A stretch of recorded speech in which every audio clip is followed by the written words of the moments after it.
योग गुरु बाबा रामदेव ने मंगलवार को हरिद्वार में कोरोना से 100% इलाज का दावा करते हुए पतंजलि ब्रांड की दवाई कोरोनिल नाम से आयुर्वेद टैबलेट लॉन्च की। लेकिन 5 घंटे बाद ही केंद्र सरकार ने इसके प्रचार पर रोक लगा दिया।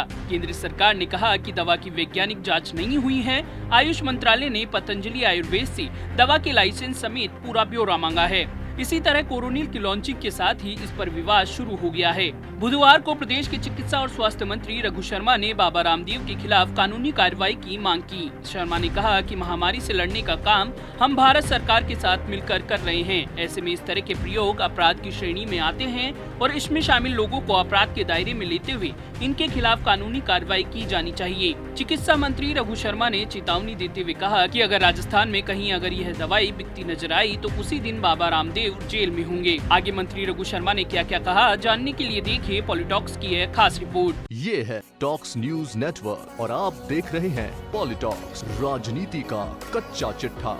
राजस्थान के चिकित्सा मंत्री रघु शर्मा ने बाबा रामदेव द्वारा कोरोना की दवा बनाने के मामले में कहा कि मुझसे या प्रदेश के चिकित्सा विभाग से कोई स्वीकृति नहीं ली गई है। अभी आयुष मंत्रालय ने 21 अप्रैल 2020 को गजट नोटिफिकेशन के जरिए एक अधिसूचना जारी की है, जिसमें ड्रग और कॉस्मेटिक एक्ट के तहत उन्होंने 9 पॉइंट दिए हैं, जिसके तहत कोई भी अगर क्लिनिकल ट्रायल करना चाहता है तो उसे एडवाइजरी कमेटी के मुताबिक या ICMR की गाइडलाइन को फॉलो करते हुए करना चाहिए। इसमें कई पॉइंट जारी किए गए हैं।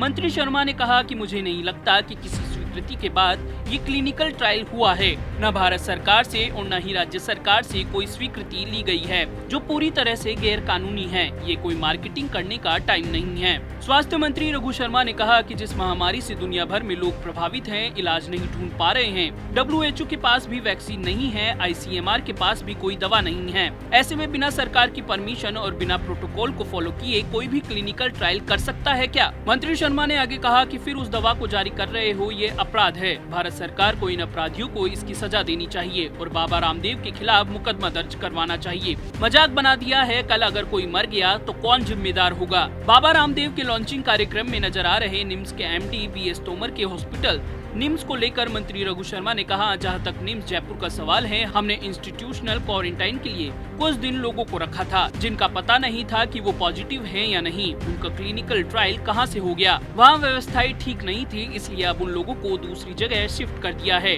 हमारे लोग रूटीन में 7 दिन में ठीक हो जाते हैं। ये कहना कि दवा से लोग 7 दिन में ठीक हो जाएंगे, ये सिर्फ मार्केटिंग का काम है।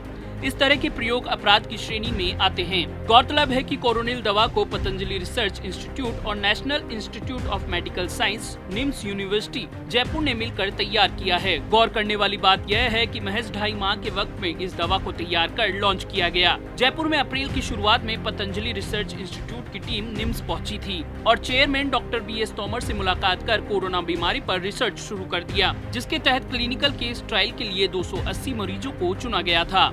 आपको बता दें कि राजस्थान के बाद अब महाराष्ट्र सरकार ने भी कोरोनिल की बिक्री पर रोक लगा दी है। महाराष्ट्र के गृह मंत्री अनिल देशमुख ने कहा कि ऐसी फेक दवाइयों को महाराष्ट्र में बेचने नहीं दिया जाएगा। पहले national institute of medical sciences Jaipur से ये पता लगाएंगे कि क्या पतंजलि आयुर्वेद ने कोरोनिल दवा के लिए क्लिनिकल ट्रायल्स किए थे या नहीं। मैं बाबा रामदेव को कड़ी चेतावनी देता हूँ कि महाराष्ट्र सरकार ऐसी नकली दवाई बेचने की इजाजत नहीं देगी। पॉलिटॉक्स ब्यूरो, जयपुर। ये है टॉक्स न्यूज नेटवर्क और आप देख रहे हैं पॉलिटॉक्स, राजनीति का कच्चा चिट्ठा।